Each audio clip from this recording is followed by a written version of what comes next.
तो मैं क्या कह रहा था, वीडियो स्टॉप हो गया था तो दोबारा से चालू हुआ है। तो मैं क्या कह रहा था कि जो स्पीड होती है मेमोरी की वो MB पर सेकंड इस तरीके से होती है, MB पर सेकंड, GB पर सेकंड, KB पर सेकंड, ठीक है ना। इस तरीके से स्पीड होती है। यानी जब एक मेमोरी से दूसरी मेमोरी में जो डेटा को ट्रांसफ़र किया जाता है तो वहाँ पर स्पीड दिखाई देता है। जब आप एक जनरेटर से दूसरे को भेजते हो तो कभी कभी आपने देखा होगा आपके मोबाइल से इसको भेजा जा रहा है किसी दूसरे कैंडिडेट को तो स्लो जा रहा है, लेकिन हम हमारे किसी दूसरे दोस्त को भेजते हैं तो हो सकता है उसके पास स्पीड में जा रहा हो क्योंकि उसकी स्पीड ज़्यादा है, जबकि जो दूसरा पहला जो बंदा था उसकी स्पीड कम थी, उसकी मेमोरी की स्पीड कम थी, इसलिए इसकी वजह से उसकी मेमोरी में डेटा जो है आपका स्लो गया। जबकि दूसरा जो बंदा है उसकी मेमोरी की स्पीड ज़्यादा थी तो उसकी मेमोरी जो हमने डेटा भेजा तो स्पीड में गया है। तो ये इस तरीके से आता है। मैं आपको अमेजोन पे कुछ पिक्चर आपको दिखाना चाहूँगा, दिख जाएगा तो अमेजोन, ठीक है। ये देखो मैं अमेजोन मैंने यहाँ पर खोल लिया, अगर आपको दिख जाए तो फोकस फोकस फोकस, बहुत हुआ फोकस, अब हुआ फोकस, है ना। तो मैंने अमेजोन खोला है और मैं यहाँ पर लिखता हूँ कैमरा मेमोरी कार्ड, ठीक है। देखो ये एक इमेज है, अगर आपको दिख जाए तो यहाँ पर एक इमेज दिखाई दे रहा होगा। यहाँ पर लिखा है 90 MB पर सेकंड। कितना लिखा हुआ है? 90 MB पर सेकंड। इसका मतलब इस मेमोरी की जो स्पीड है वो 90 MB, एक सेकंड में 90 MB डेटा को ट्रांसफ़र किया जा सकता है, ठीक है ना। ये 32 GB का है और अप्रॉक्स ये 523 रुपये का है, ठीक है। तो मैं यहाँ पर दिखता हूँ, यहाँ पर एक SD कार्ड और दिया गया जो 64 का दिया गया है, जो 1599 रुपये का है। यहाँ पर देखिएगा क्या लिखा हुआ है, यहाँ पर लिखा हुआ है 170 MB पर सेकंड। इसका मतलब ये हुआ उसकी स्पीड जो थी कम थी 90 MB पर सेकंड, जबकि इसकी स्पीड जो है 170 MB पर सेकंड है। 90 MB पर सेकंड, जबकि एक दूसरा जो कार्ड था उसका था 170 MB पर सेकंड, ठीक है ना। ये जो है ये तो आपका मेमोरी कार्ड था, मैं बात कर रहा हूँ कैश मेमोरी की। कैश मेमोरी जो है वो इन सारी इससे भी ज़्यादा स्पीड का आपका होता है हार्ड डिस्क, उससे भी ज़्यादा स्पीड का आपका होता है रैम, उससे भी ज़्यादा स्पीड का आपका होता है कैश मेमोरी। समझ गए? तो ये तो मैंने एग्जाम्पल से आपको बताया कि SD कार्ड इस तरीके से आते हैं। ये अब SD कार्ड आपका जो है तो 170 MB वाला आपका महंगा आएगा, जबकि ये वाला आपका सस्ता आएगा।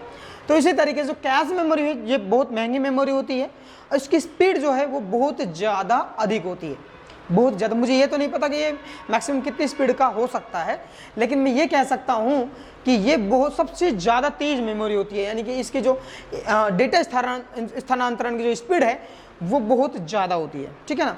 170 से भी कई ज़्यादा गुना इसकी स्पीड होगी। ये मुझे नहीं पता है कि भाई कितनी स्पीड इसकी हो सकती है। अगर ऐसा मुझे पता लग जाए तो मैं गूगल पे पर सर्च करके देखता हूँ cache memory speed.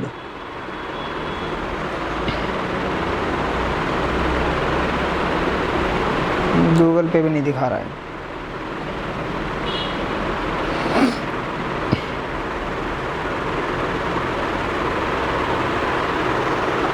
Approx speed तो गूगल पे भी इसकी नहीं दिखा रहा है। बाकी आप अनुमान लगा सकते हो कि सबसे तेज मेमोरी जो है आपकी वो कैश मेमोरी है, ठीक है ना। दूसरे अगर पर बात करें तो ये CPU की सहायक मेमोरी होती है। जो आपकी कैश मेमोरी जो होती है वो CPU की सहायक मेमोरी होती है। कैश मेमोरी की वजह से ही CPU जो है वो चंद सेकंडों में कार्य करने में सक्षम है। अगर कैश मेमोरी नहीं होती तो आपका जो कंप्यूटर है वो स्लो चलता, ठीक है ना। तो ये संभव हुआ कैश मेमोरी से, और कैश मेमोरी इसीलिए कैश मेमोरी को हम CPU की सहायक मेमोरी के नाम से भी जानते हैं, ठीक है ना। तो ये आपके कुछ कैश मेमोरी से संबंधित टॉपिक हैं, और मैं देख लेता हूँ कोई मैंने छोड़ तो नहीं दिया इसमें।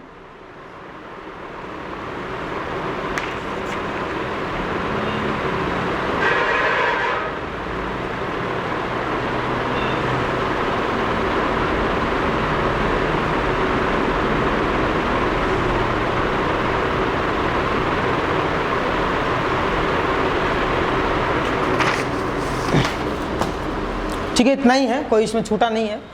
तो वापस से मैं थोड़ा सा आपको बता देता हूँ। हम पढ़ रहे हैं प्राइमरी मेमोरी। एक कंप्यूटर जो है वो प्राइमरी मेमोरी के बिना नहीं चल सकता है, ये आपके माइंड में होना चाहिए। दूसरा, प्राइमरी मेमोरी आपकी कौन कौन से होंगे? एक होगा कैश मेमोरी, दूसरा होगा रैम, तीसरा होगा आपका रोम। जिसमें प्राइमरी मेमोरी को हम दूसरे किस नाम जान सकते हैं? मेन मेमोरी के नाम जान सकते हैं। हाँ, और दूसरी अगर अपन बात करें तो यहाँ पर पहला जो आपका है वो कैश मेमोरी है। वैसे कैश मेमोरी को प्राइमरी मेमोरी नहीं माना जाता है, फिर भी हम यहाँ पर पढ़ रहे हैं क्योंकि कैश मेमोरी सबसे अलग होती है। इस तरीके से देखो, मेमोरी की मैं बात करता हूँ, मेमोरी, तो मेमोरी को हम 3 भागों में बांटेंगे इस तरीके से। एक आपका होगा कैश मेमोरी, एक आपका होगा प्राइमरी मेमोरी, एक आपका होगा सेकेंडरी मेमोरी। कहीं कहीं पर इसको 3 प्रकार से मानेंगे और कहीं कहीं पर इसे हम 2 प्रकार मानेंगे। तो जहां पर ऐसी सिचुएशन आएगी वहां पर हम इसे 3 प्रकार से मानेंगे। लेकिन आपको एग्जामिनेशन के पॉइंट ऑफ व्यू से 2 ही प्रकार का आपको याद रखना है कि मेमोरी आपकी 2 प्रकार की होती है, ठीक है ना। अगर आपसे एग्जामिनेशन पूछा जाए कि निम्नलिखित में से कौन सी प्राइमरी मेमोरी या मुख्य मेमोरी नहीं है, तो आंसर आपका कैश मेमोरी रहेगा। ये एक अपवाद होता है, ठीक है ना। तो ये अपन अभी थोड़ी देर बाद में डिस्कशन करेंगे, ठीक है। तो मैं ये कह सकता हूँ, मैं बोल सकता हूँ कि कैश मेमोरी मुख्य मेमोरी से तेज होती है, ऐसा भी इसको बोला जा सकता है, ठीक है ना। मुख्य मेमोरी से तेज, क्योंकि मुख्य मेमोरी है जो प्राइमरी मेमोरी, और प्राइमरी मेमोरी से हमने क्या कर दिया? कैश को हटा दिया, कैश मेमोरी को। तो क्वेश्चन क्या बन सकता है? देखिएगा, क्वेश्चन ये बनेगा, निम्न में से मुख्य मेमोरी नहीं है। ए, बी, सी और डी, ठीक है। पहला रैम, रोम, कैश और कोई नहीं। तो इसका जो सही आंसर होगा वो आपका होगा कैश मेमोरी, क्योंकि कैश मेमोरी को मुख्य मेमोरी नहीं माना जाता, ये एक अपवाद है, ठीक है ना। लेकिन हम पढ़ेंगे इसको मुख्य मेमोरी में ही, ठीक है ना।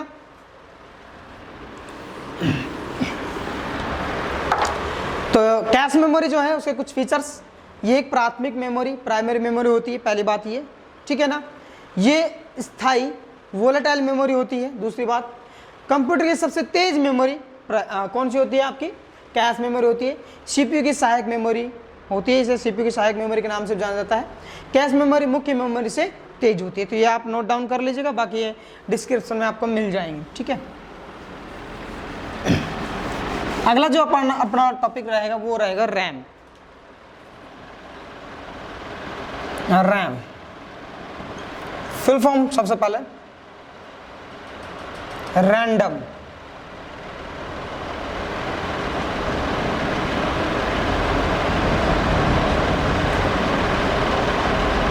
Random access memory. दूसरी सबसे तेज मेमोरी प्राइमरी मेमोरी ऑब्लिक मुख्य मेन मेमोरी, ठीक है। तीसरी बात, अस्थाई ब्रैकेट में वोलाटाइल मेमोरी, ठीक है। तीसरा रैम के बारे में, यह 2 प्रकार की होती है, ठीक है। एक आपका डी रैम, दूसरा आपका एस रैम। डी का फुल फॉर्म आपका होगा डायनेमिक, एस का फुल फॉर्म आपका होगा स्टैटिक, ठीक है ना, स्टैटिक। बाकी रैम का फुल फॉर्म ये लिखा हुआ है रैंडम एक्सेस मेमोरी। तो यहाँ पर कुछ पॉइंट्स हैं जो पूछे जा सकते हैं। पहला, रैम जो है आपका, रैम जो है, ठीक है, वो रैंडम एक्सेस मेमोरी इसकी फुल फॉर्म होती है। दूसरा, दूसरी सबसे तेज मेमोरी, कंप्यूटर की, मैं यहाँ पर एक शब्द और लिख देता हूँ इस तरीके से, कंप्यूटर की दूसरी सबसे तेज मेमोरी, कंप्यूटर की दूसरी सबसे तेज मेमोरी रैम होती है। कंप्यूटर की प्रथम सबसे तेज मेमोरी कौन सी होगी? कैश मेमोरी, ठीक है। कंप्यूटर की दूसरी सबसे तेज मेमोरी कौन सी होगी? रैम, ठीक है। प्राइमरी मेमोरी तथा मेन मेमोरी आपकी ये होती है रैम।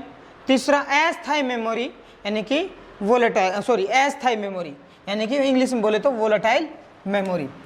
तो ये भी आपकी कैश मेमोरी की तरह क्या होती है? अस्थायी होती है। कैश मेमोरी भी अस्थायी थी आपकी, आपने पढ़ा होगा। तो मैं सीधा एक बात मेरे माइंड में आता है कि जितनी भी अस्थायी मेमोरी है, जितनी भी अस्थायी मेमोरी है यानी कि वोलेटाइल मेमोरी है, वो तेजी मेमोरी होती हैं, क्योंकि अस्थायी मेमोरी वास्तव में तेज होती है। और कंप्यूटर में दो ही एक ऐसी मेमोरियां हैं जो अस्थायी होती हैं। पहला आपका आता है रैम, दूसरा आपका आता है कैश मेमोरी। दो मेमोरी ऐसी हैं जो आपके अस्थायी ब्रैकेट में वोलाटाइल मेमोरी होगी, समझ गए? यानी कि दो मेमोरी आपकी ऐसी हैं जो आपकी अस्थायी होगी, यानी कि ऐसी मेमोरी होगी जिसमें एक बार डेटा आपका डल जाता है और बिजली कट हो जाती है तो उसमें से डेटा क्या हो जाएगा? डिलीट हो जाएगा, ठीक है। उसमें से डेटा क्या हो जाएगा? आपका डिलीट हो जाएगा, ठीक है ना। तो इस तरीके की मेमोरी को हम अस्थायी वोलेटाइल मेमोरी कहते हैं। और ये मेमोरी आपकी पूरे कंप्यूटर में दो ही मेमोरी है, पहला आपका होता है रैम और दूसरा आपका होता है कैश, ठीक है। बाकी हम जितनी भी मेमोरियां पढ़ेंगे, बाकी हम जितनी मेमोरी पढ़ेंगे, चाहे कोई सी मेमोरी क्यों ना पढ़ें, वो सारी की सारी मेमोरी आपकी स्थायी मेमोरी होगी, नॉन वोलेटाइल मेमोरी होगी, ठीक है। तो ये आपको याद रखना है। तो रैम आपकी जो है वो अस्थायी वोलेटाइल मेमोरी है। और दूसरा, ये दो प्रकार की आपकी होती है, पहला आपका डी रैम यानी कि डायनेमिक रैम, दूसरा आपका एस रैम यानी कि स्टैटिक रैम, ठीक है। डायनेमिक रैम वो रैम होती है जो अपने आप में बार बार क्या करती है? परिवर्तन करती रहती है, यानी कि ये बार बार इस मेमोरी को बार बार रिफ्रेश करने की आवश्यकता पड़ती है, रिफ्रेश, बार बार इस मेमोरी को रिफ्रेश करने की आवश्यकता पड़ती है, जबकि स्टैटिक रैम को बार बार रिफ्रेश करने की आवश्यकता नहीं पड़ती है, ठीक है ना। बस यहाँ पर आपको दो चीज़ें याद रखनी है, ये दो प्रकार की होती है। डायनेमिक रैम की जो फुल फॉर्म होती है वो डी रैम की जो फुल फॉर्म होती है वो डायनेमिक रैंडम एक्सेस मेमोरी होती है, जबकि एस रैम की फुल फॉर्म जो होती है वो स्टैटिक रैंडम एक्सेस मेमोरी होती है। डायनेमिक मेमोरी जो होती है उसे बार बार रिफ्रेश करने की आवश्यकता पड़ती है, बाकी जो मेमोरी है उसको बार बार रिफ्रेश करने की आवश्यकता नहीं पड़ती है, ठीक है। तो मैं बात करता हूँ कंप्यूटर जब हम कोई भी काम करते हैं, चाहे कुछ भी काम क्यों ना कर रहे हो, वो आपका जो आप काम कर रहे हो वो डेटा आपका जो है वो रैम के ऊपर सेव होता है। लेकिन कैश मेमोरी जो होती है आपकी, उसमें प्रोसेसिंग का डेटा सेव रहता है। जो कंप्यूटर के अंदर जो प्रोसेस होता है डेटा, वो आपका कैश मेमोरी के अंदर सेव रहता है, जबकि कंप्यूटर के अंदर जो हम काम करते हैं वो डेटा आपका रैम के ऊपर सेव रहता है। जैसे कि अभी मैंने एग्जांपल आपको दिया था, आपने कुछ पेज टाइप किया, आपने उसे सेव नहीं किया है। अभी पेज आपने कोई टाइप किया, आपने एक पेज टाइप कर लिया, उसके बाद आपने दूसरा पेज टाइप किया, अभी सेव नहीं किया है। अब इसका मतलब अब जब तक आप उसे सेव नहीं करोगे तब तक वो किस मेमोरी के अंदर सेव है, तो तब तक वो आपका रैम के ऊपर सेव होता है, ठीक है। जैसे ही आप उसे कंप्यूटर के अंदर सेव कर देते हो तो वो द्वितीयक मेमोरी, इसमें नहीं लिखा हुआ है बोर्ड के ऊपर, वो द्वितीयक मेमोरी के हार्ड डिस्क में सेव हो जाता है, ठीक है ना। उसके बारे में पढ़ा, आगे जब हार्ड डिस्क पढ़ेंगे तो और वहाँ पर आप देखेंगे कि हार्ड डिस्क कैसे काम करता है, ठीक है ना। तो ये आपका कुछ था, ठीक है, रैम। तो आई होप रैम आपको समझ आ गया होगा पूरा, और आपको याद रखना है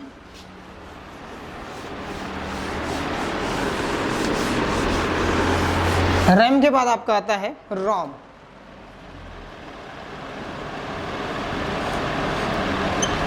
ठीक है, रैम के बाद हम पढ़ेंगे रोम। रोम की अगर अपन फुल फॉर्म की बात करें तो इसकी फुल फॉर्म होती है रीड ओनली मेमोरी, इसकी फुल फॉर्म होती है रीड ओनली मेमोरी। ठीक है, ये वॉर्म डिस्क का उदाहरण है। ठीक है, यह स्थायी नॉन वोलेटाइल मेमोरी होती है। ठीक है, तीसरा हम बात करें कंप्यूटर को चालू करने में भूमिका निभाता है।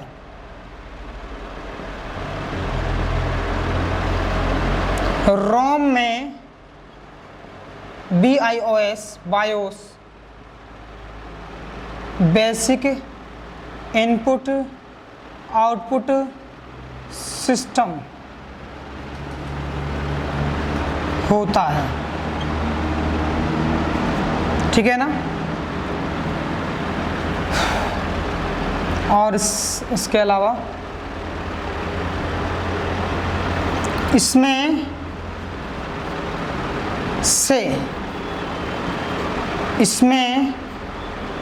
सेव डाटा को डिलीट नहीं किया जा सकता है।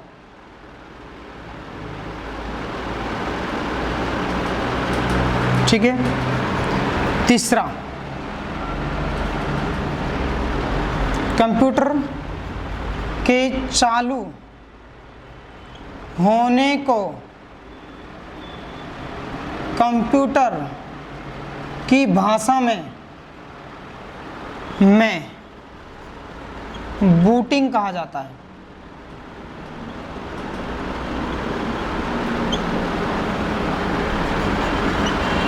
रीस्टार्ट होने को रीबूटिंग कहा जाता है।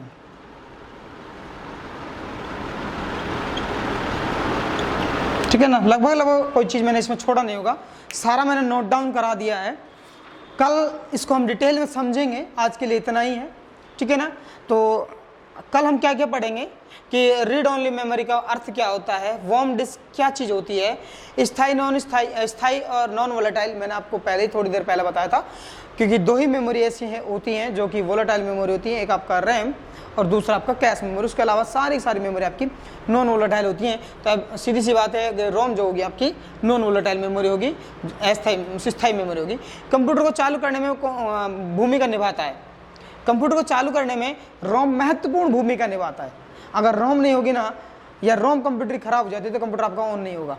ठीक है, इसमें सेव डेटा को डिलीट नहीं किया, इसमें जो एक बार डेटा डाल दिया, सेव कर दिया गया, पुनः उसे वापस डिलीट नहीं किया जा सकता। जैसे मेमोरी कार्ड हमने एक MP3 का सॉन्ग डाला, ठीक है, अब MP3 का सॉन्ग डालने के बाद हम उस MP3 का सॉन्ग को सुनकर बोर होने लग गए। अब हम उस सॉन्ग को क्या कर देंगे, डिलीट कर देंगे। डिलीट करने के बाद दूसरा सॉन्ग उसमें डाल देंगे। ठीक है, तो रीयूजेबल नहीं है ये मेमोरी। एक बार इसमें जो डेटा डाल दिया उसे वापस से डिलीट नहीं किया जा सकता। किया तो जा सकता है, वो बहुत रेयर चांस में होते हैं, तो आगे हम बात करेंगे।